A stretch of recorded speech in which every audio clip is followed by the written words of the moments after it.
it's really kind of a grid. And if we were to think about sort of the gold standard of parenting would be high structure and high nurture, where if the best way to sort of explain this is every adolescent, or pretty much any kid, but particularly in adolescence, ask a question, two questions.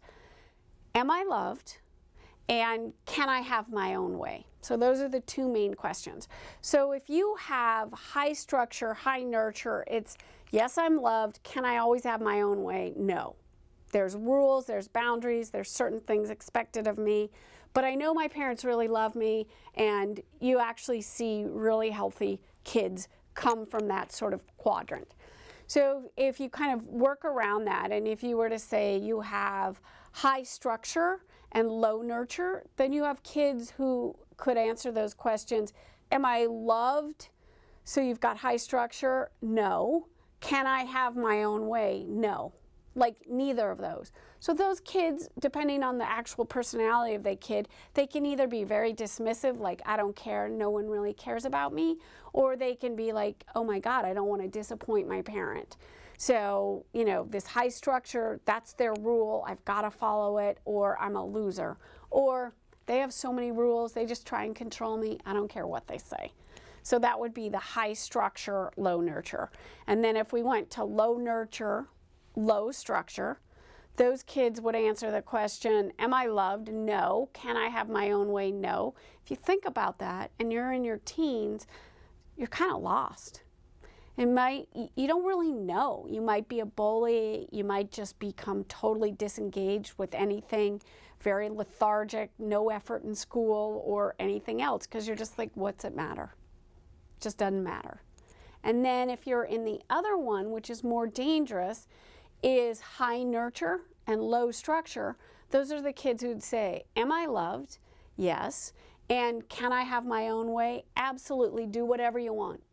You've carte blanche, and anybody else that's in your way is a problem.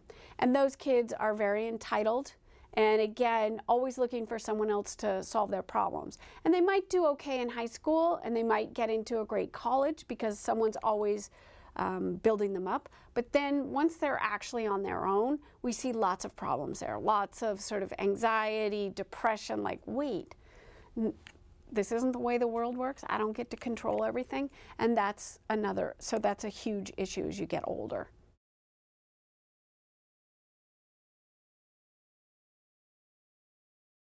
Discipline means to teach.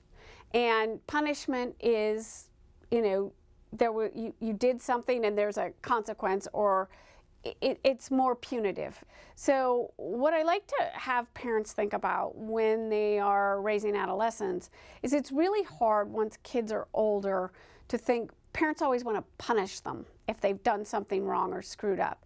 And that sort of makes sense, but by and large, especially today, the biggest punishment that parents come up with is taking a kid's phone.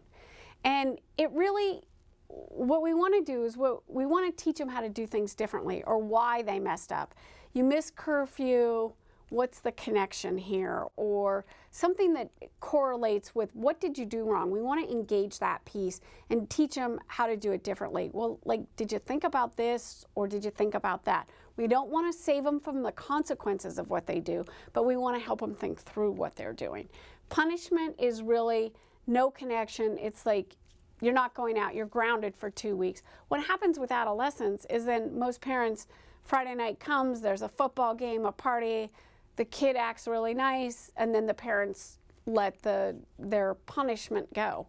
And so essentially there's no incentive for the kid to ever change their behavior. So that discipline is more about teaching them, what did you do wrong, who did you disappoint, what's the connection.